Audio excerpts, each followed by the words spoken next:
Elder Smith Gregory, and I am one of the complainants who signed for this injunction. Our attorney, Robert Pickett, is on his way back from Trenton. The lawsuit, the injunction, has been filed on behalf of 24 parents, teachers, students, and taxpayers.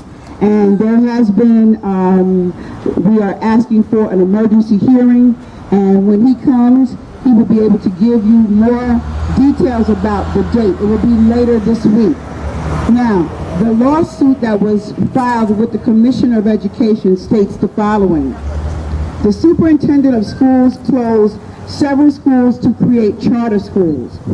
Under state regulations, this can only be done under the vote of 51% of parents and school faculty.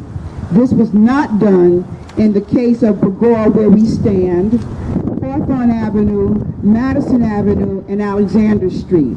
So that's, and possibly Newton Street. So that's part of the lawsuit and the injunction. The second part, if we assume that the superintendent can close the schools, and if it is her intent to create charter schools, she cannot choose the students to attend. The charter schools must use a random process such as a lottery to choose the students who will be included. The superintendent has a process that is not once based on chance. It's based on her choice. And then finally, the injunction states that the school district is in violation of the state constitution that forbids racial segregation in schools. There should be a plan created that assures racial integration of all students in Newark. And while we are here today, and there are students inside the Bragaw Avenue School, it is not our intent at any spot, any time, to disrupt the flow of our children's education, because yes, indeed, they are all our children. However, the superintendent is destroying our children's education, and she must be addressed, she must be stopped. So this injunction against the One Newark plan is enjoining her to cease and desist her arbitrary, if you will, her arbitrary placement of children throughout the district. And so, without any further commentary about the lawsuit, because the attorney is on his way, he filed, and of course, the courts were slow. That has been a tactic that we have found when we attempt to Oprah requests through open public records. When we request to get information, we're stalled, we're delayed, we don't get it, and the information that is needed is being hidden. And so this injunction is the beginning of a legal battle. We've been battling all along, but now we're ready to take it to the courts, because we know that we are standing on the right side of this particular issue. So now what I would like to do is ask Dr. Leonard Puglisi, who is the Executive Director for the City Administrators, to bring some remarks. Thank you, Deb. I would like to take this opportunity to share some written remarks, if you will, with respect to what CASA's position is with respect to this injunction. As the Executive Director of CASA, the association that represents public school principals, vice principals, and other school-based administrators, and as a Vice President of the American Federation of School Administrators, I am here today to endorse this court action, to bring you greetings from CASA's President, Tina Taylor, and to pledge CASA's full support as we move forward. I thank Bob Pickett and the members of his team for taking on this noble fight on behalf of Newark's children and families.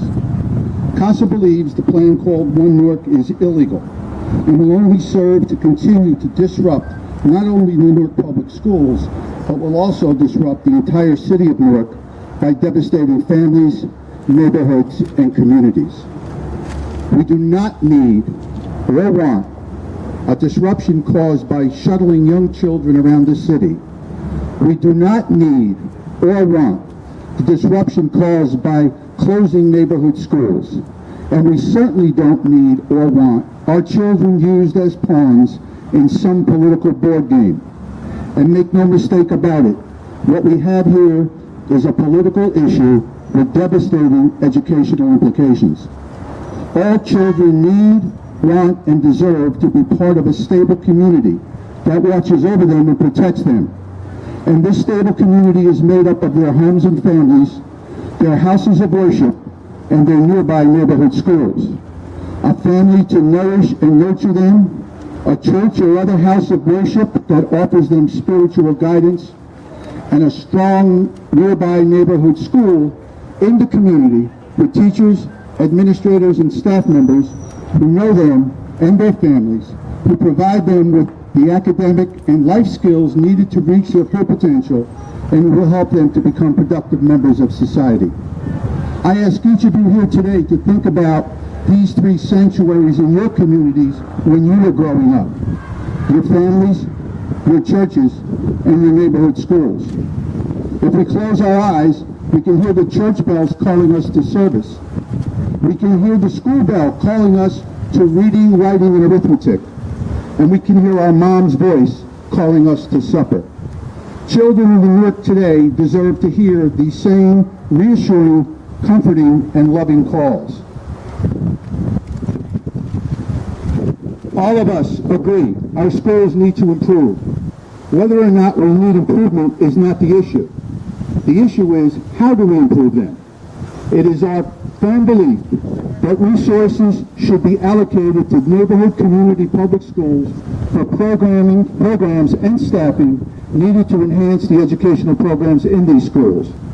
We do not improve educational delivery by closing neighborhood schools. We do not improve educational delivery by laying off staff. And we do not improve educational delivery by having young children walk long distances to schools or shuttering young children all over the city. All of this only serves to devastate our schools, our families, and our city. Ms. Anderson, we understand that our schools are in need of improvement. We did not need you to enlighten us on this fact. But, Ms. Anderson, we also know that you don't improve a school system by destroying the school system. That's right. That would be like burning down the house to heat the kitchen.